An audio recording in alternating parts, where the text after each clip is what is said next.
Tengan ustedes muy buenas tardes.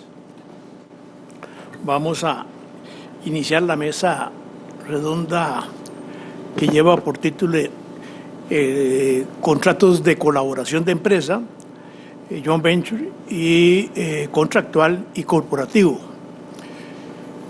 En primer lugar, creo que no será necesario presentar a ninguno de los aquí que integran la mesa de esta mesa redonda, ya que en la mañana o en ocasiones anteriores han sido ya presentados y se les ha leído el currículo de cada uno de ellos. Para mí es un gran placer y un honor el que la Comisión de Derecho Civil y Mercantil, a la cual pertenezco, me hayan permitido moderar esta mesa.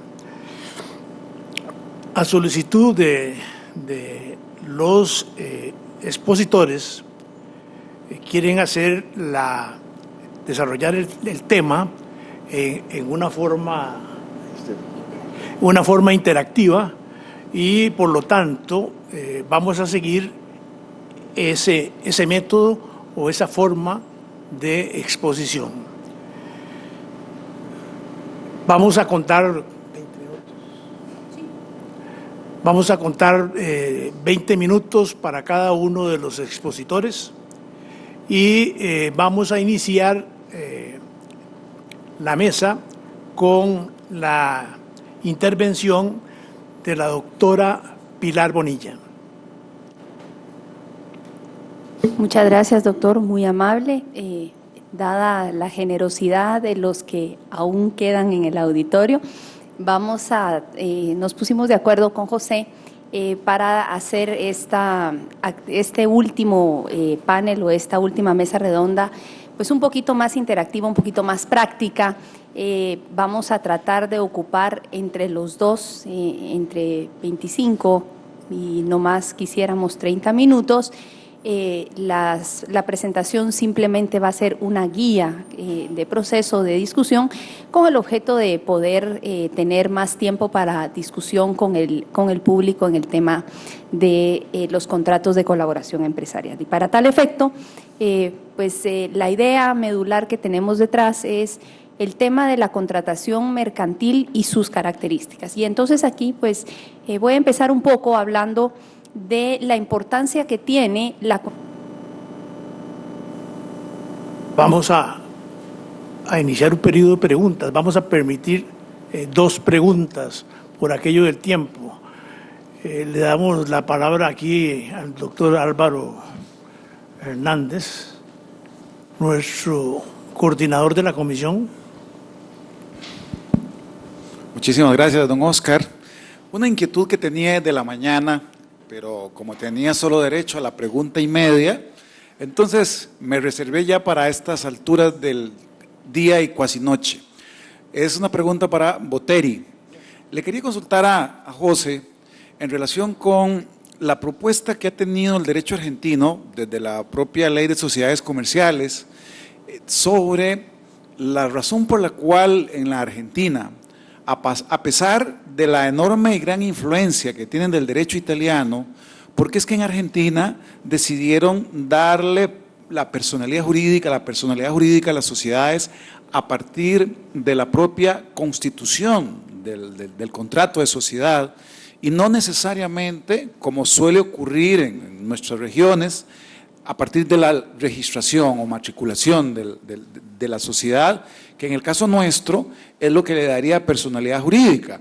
Por eso yo veía que en la mañana se hablaba en la conferencia de COSTE sobre sociedades de hecho como una especie de sociedad normal, mientras que nosotros la sociedad de hecho la vemos con mucho desprecio, la vemos con una serie de cuidado, porque es precisamente aquella que no ha decidido optar por la personalidad jurídica y donde lógicamente la ley le da los efectos de responsabilidad solidaria a sus miembros como tal, por el hecho de no tener reconocimiento como persona jurídica.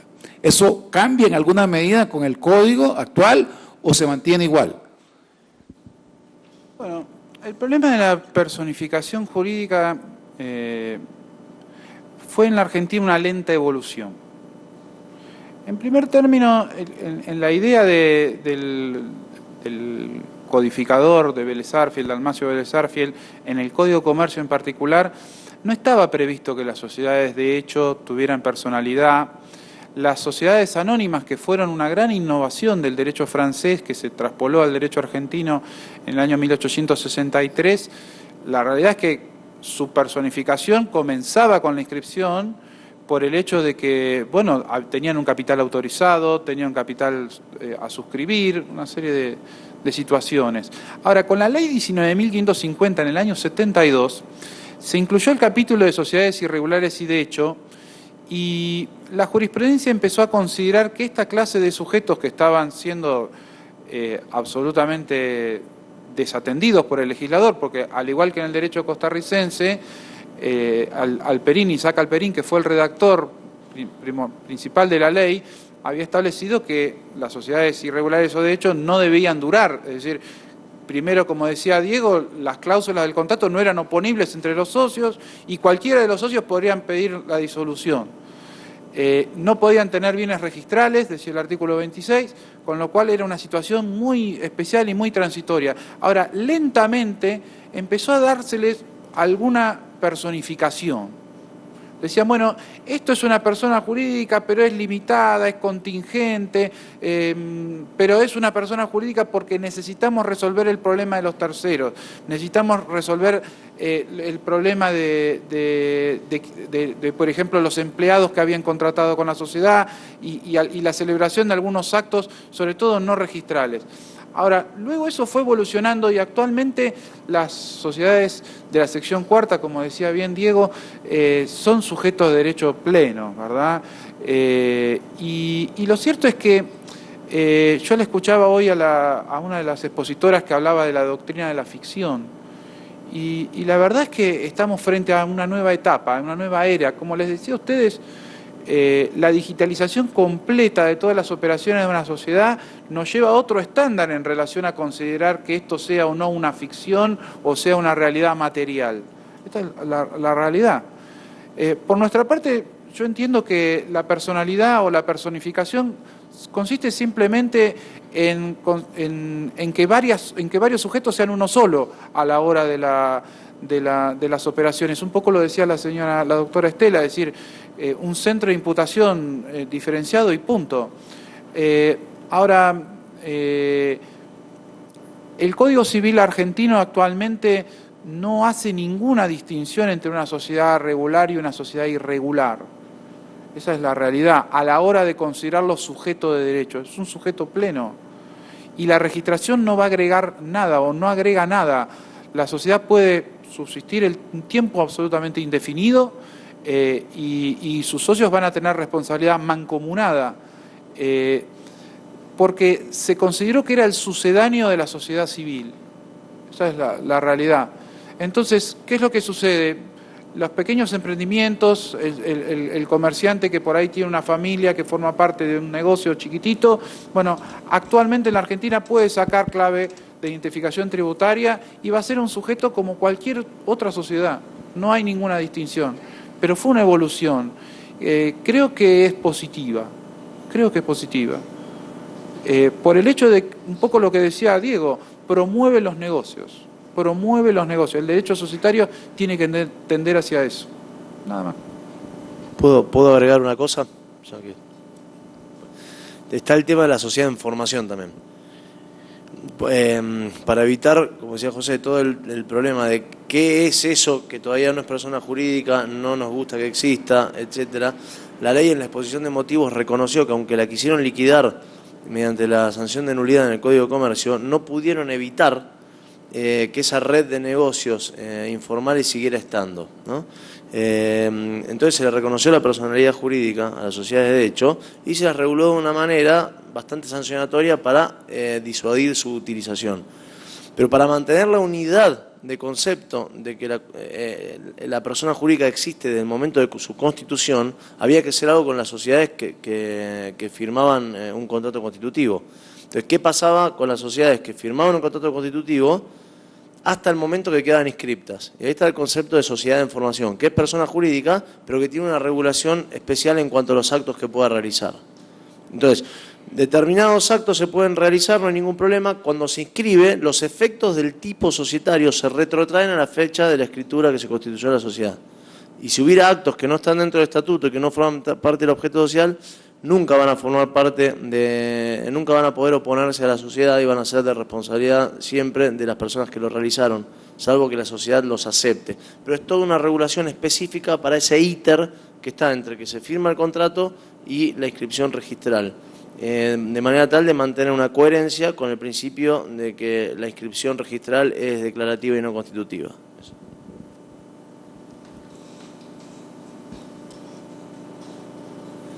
Bueno, lo que nos resta, en primer lugar, es entregar los certificados aquí a la doctora Pilar por la participación en esta mesa.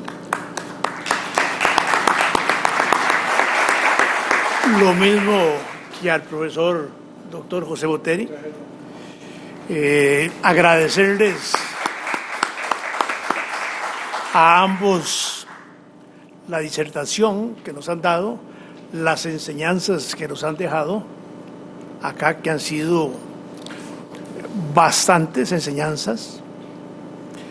Ya aquí, con respecto a Pilar, yo creo que ya hemos tramitado la adopción de Pilar aquí en Costa Rica.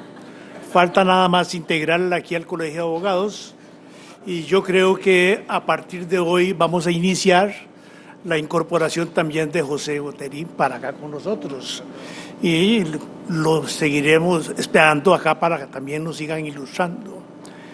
Darle las gracias a todos por su participación en estas actividades, que incluso la comisión, según me decía don Álvaro, que es sumamente inquieto, no ha terminado de organizar algo cuando ya estaba organizando 2 o 3 congresos más, que para el año entrante vamos a tener a principio de años otras actividades relacionadas incluso con ciertos proyectos de ley que tienen que ver con códigos que van a tener bastante trascendencia en nuestro mundo jurídico acá en Costa Rica, y donde también se está dando cierta polémica que habrá que exponerla, esa polémica, y hacer partícipe a todo el gremio para hacer concientizar esos temas y empezar a crear una opinión y tratar de mejorar en sus casos. Si no, nos llevamos una sorpresa antes de que se hagan las actividades, se han aprobado esos proyectos, pero bueno, don Álvaro les irá a informar sobre esas actividades que van a ser muy importantes. Y yo creo que incluso don Álvaro tendrá en mente traer también nuevamente a José y a Pilar, ya que aquí podríamos de una vez escogerle una casa para que pasen las vacaciones por aquí, ¿no? Entonces, muchas gracias a todos, muchas gracias a Pilar, muchas gracias a José.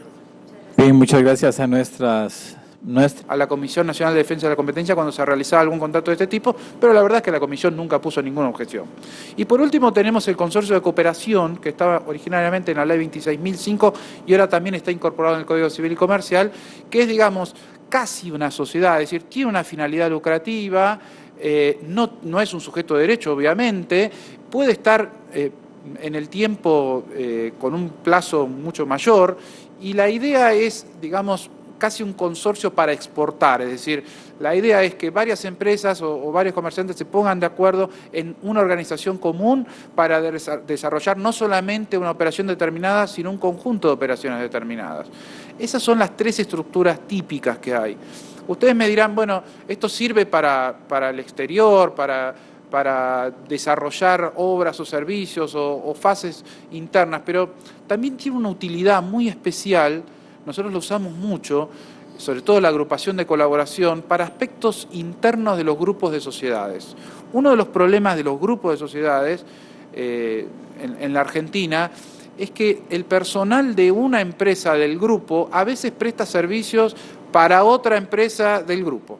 Es decir, el señor que está como subordinado en la sociedad A presta a veces servicios accidentalmente en la sociedad B, porque se precisa por alguna razón, el grupo lo manda así, etcétera. Ese señor muchas veces es empleado de la sociedad A y cuando tiene algún problema presiona con el hecho de ser también empleado de la sociedad B. Y dice, yo he prestado servicios y en la sociedad B estuve en negro, no estuve registrado, y entonces puedo llegar a demandar a la sociedad B por la prestación de servicio y reclamar salarios, impagos, indemnizaciones de todo tipo, etcétera. La forma de resolver esa duplicación es con un contrato de agrupación en el medio, es decir, que se justifique la causa por la cual el señor prestaba servicios para determinada fase de la operación de las dos sociedades. De esa forma, el problema laboral no iba a escapar a las cuestiones de solidaridad que a veces suele haber en materia laboral, sobre todo en la ley argentina, pero al menos no iba a haber una duplicación de la misma relación respecto de dos empresas del mismo grupo. Perdón. Y precisamente pensando en eso, el ejemplo que se me ocurre es que en un mismo grupo empresarial, todos colocados dentro de un mismo edificio, hay un solo conserje. Por supuesto, el conserje va a estar contratado por una sola de las sociedades y, por supuesto, podría haber solidaridad en materia de las prestaciones laborales. No ese es el tema es que quede claro que trabajando él para el grupo empresarial solamente se le debe un salario, ¿verdad?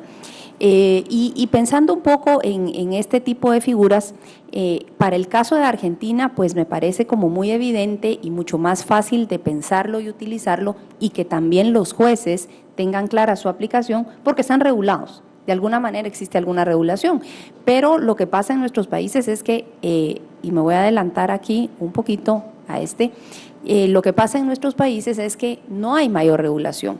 En el caso concreto de Guatemala, en materia de colaboración empresarial contractual, el único contrato que está regulado es el contrato de participación, o también conocido como cuentas en participación, que en efecto es un contrato de colaboración empresarial, no es más que un contrato, no da lugar a una persona jurídica, pero en la ventaja que tiene, y por eso es el que en algunos casos se utiliza, es porque es el que tiene claramente determinado cómo funcionan los tres temas medulares cuando estoy frente a una relación contractual, y va a ser mucho más fácil que los jueces lo resuelvan en un momento dado porque por lo menos tienen alguna norma genérica de referencia.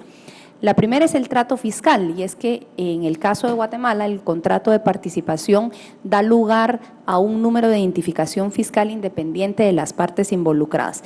Y siendo así, el gestor tiene la obligación de llevar su contabilidad y de llevar la contabilidad y toda la operación y documentos necesarios fiscalmente para el contrato de participación, y no puede revolver uno con el otro porque entonces sí sería objeto de una multa o de una sanción por parte de la autoridad fiscal. Entonces, digamos, ese tema que es a veces un poco complejo en materia simplemente de contratos, ahí estaría absolutamente clara. El segundo tema es el tema de responsabilidad frente a terceros. En el caso del contrato de participación, específicamente en Guatemala, el gestor es el único responsable frente a terceros de toda la gestión. Él es el administrador y el participante lo único que hace es fiscalizar la administración de los recursos que se han invertido con ocasión del contrato de participación. Y ahí también, estando esta regla, queda absolutamente claro a quién podemos demandar y hasta dónde lo podemos demandar. Y el tercero es el tema laboral, porque siendo el gestor el que ejecuta el negocio, es el único responsable laboralmente frente a los trabajadores, y no habría ninguna responsabilidad por parte de los socios en participación. Entonces, estos tres temas que son medulares a la hora de que se piensa como asesor legal cuándo hacer un contrato de participación, cuándo hacer un contrato de colaboración, en el caso de participación estarían muy claros. Ahora, el inconveniente que tenemos es que el de participación no nos sirve para todo. Bueno, yo he visto el Código de Costa Rica y veo que también tienen contrato de participación hecho a la antigua usanza, ¿verdad? En la legislación argentina No, me refiero a la antigua usanza en el sentido de aportaciones hechas al patrimonio del gestor, ninguna exteriorización del contrato respecto a terceros, ninguna registración. Esto de que exista en Guatemala un código fiscal independiente, para la Argentina sería una novedad y supongo que para Costa Rica lo mismo, ¿verdad? Porque, digamos, ahí el socio gestor lleva todas las cargas. En la legislación argentina hay una disposición especial que no había en Costa Rica y es un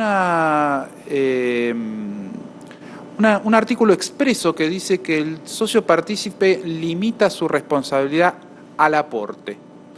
Pareciera que en Costa Rica se daría implícito, porque si el socio gestor pierde el negocio, digamos, el partícipe solamente perdería la plata que puso y nada más de ahí, ¿verdad?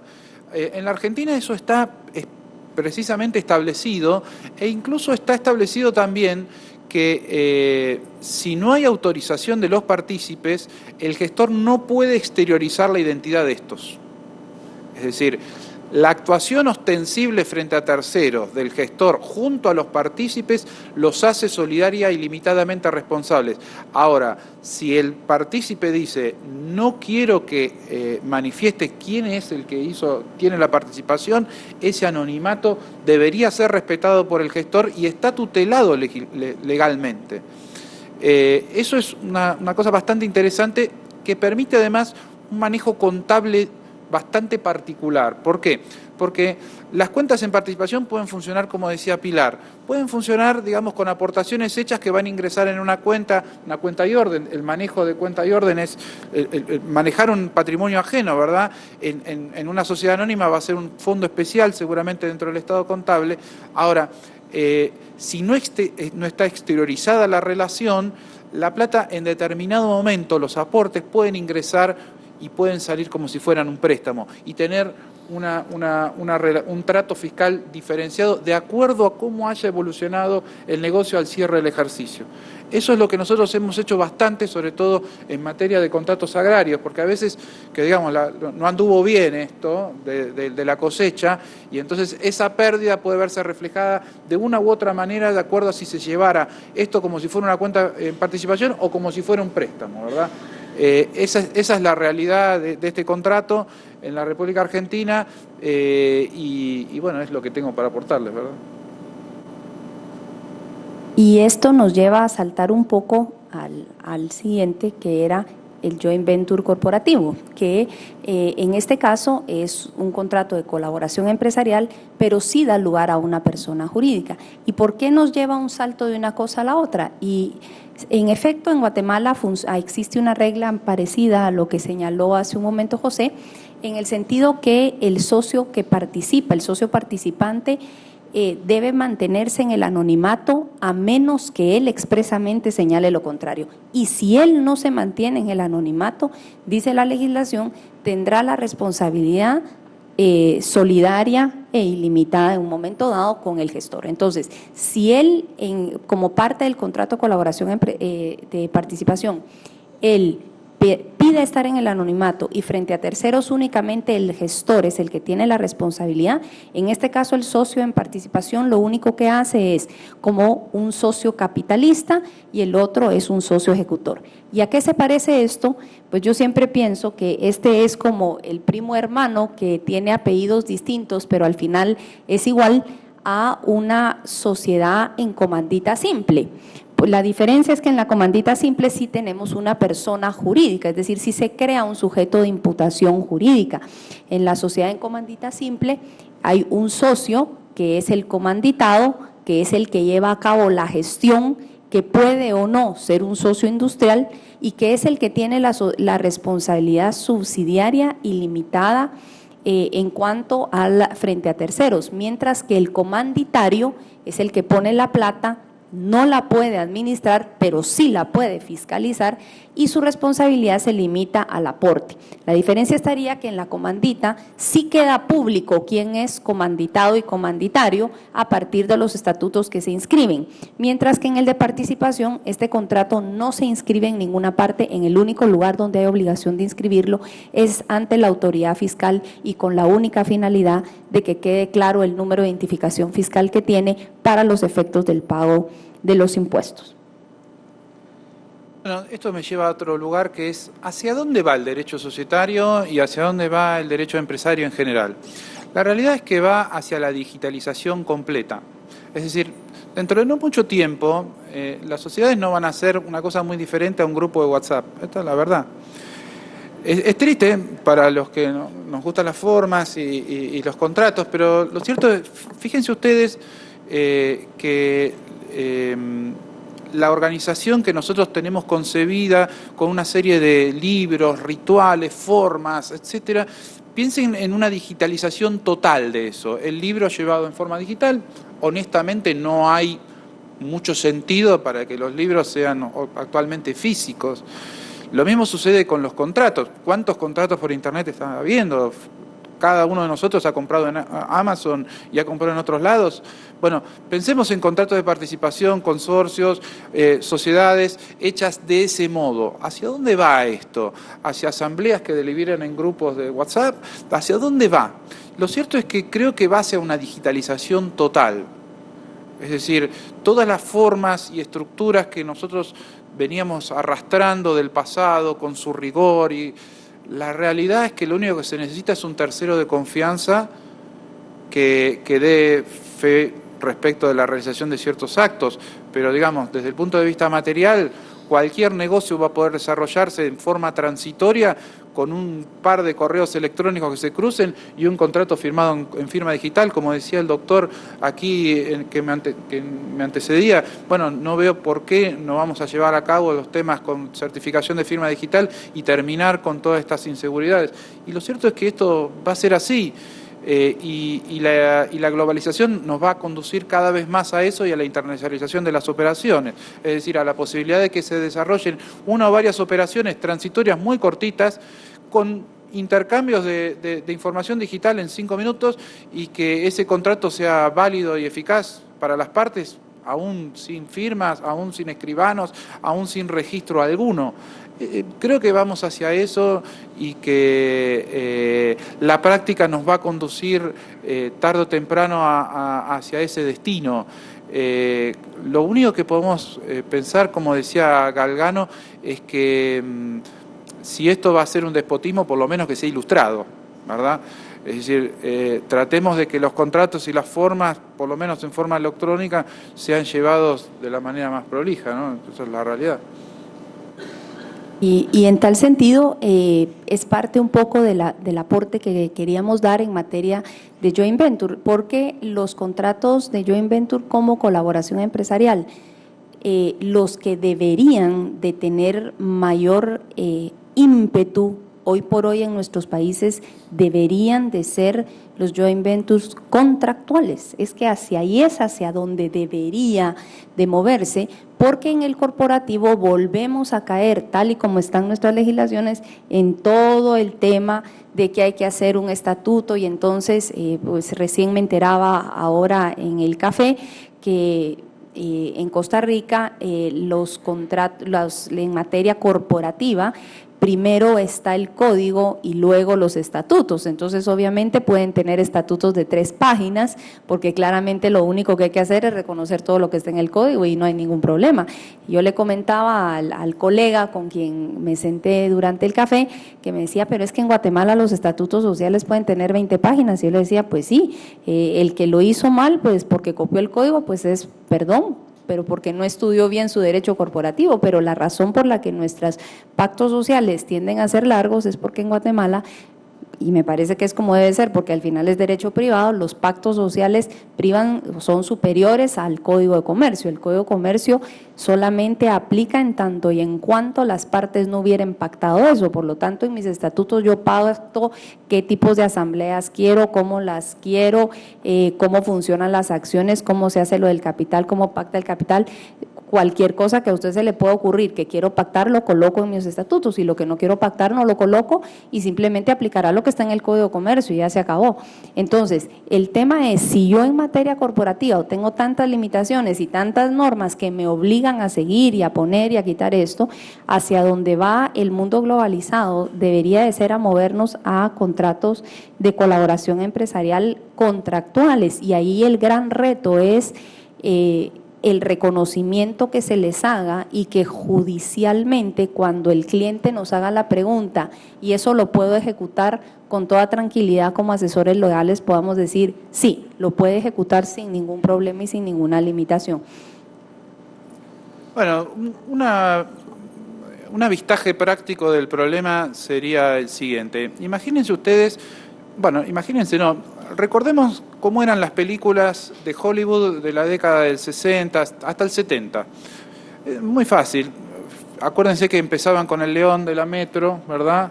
El título de la película, se desarrollaba la acción, bueno, terminaba el beso final, decía the end, y se terminó la película. Eso era la película de la década del 60, del 70. ¿Cómo son las películas hoy? Bueno, empiezan igual, el león, el título de la película, la presentación de los actores, la acción, el beso final, the end, y empieza una larga cadena de subcontratos de colaboración que ustedes pueden ver, donde aparece la música de la película, tratando de que el espectador se quede viendo la cadena de subcontratos que aparecen.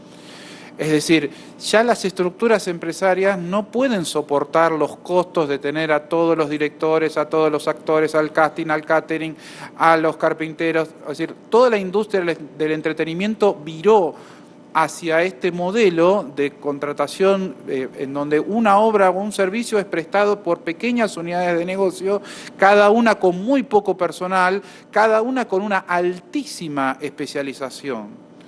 La cuestión de estas formas de llevar adelante los negocios tiene que ver con que la especialización que domina el grado de relación entre las partes sea efectiva y no sea una contratación meramente coyuntural. Es decir, si varios se unen para desarrollar un negocio, esto no sea exclusivamente para eludir normas fiscales y laborales, que sería la cuestión de contratación de este tipo coyuntural y por el hecho de alguna prohibición legal, sino que realmente tenga que ver con el desarrollo empresario individual de cada una de esas unidades de negocio independientes para realizar una determinada obra y un determinado servicio de una manera que individualmente no podrían realizar. Esto es lo que está sucediendo, lo que se viene, lo que sucede actualmente en la Argentina en muchos aspectos. Por ahí ustedes pueden ver a nuestro país desde algún punto de vista, pero lo cierto es que la economía argentina es una economía básicamente agrícola-ganadera. Esa es la realidad, es un país enormemente agrícola-ganadero, con un desarrollo tecnológico agrícola-ganadero cada vez más profundo, porque digamos, es la genética de semillas, la genética de animales, es el tema de la tecnología en cosechadoras, de tecnología en tractores.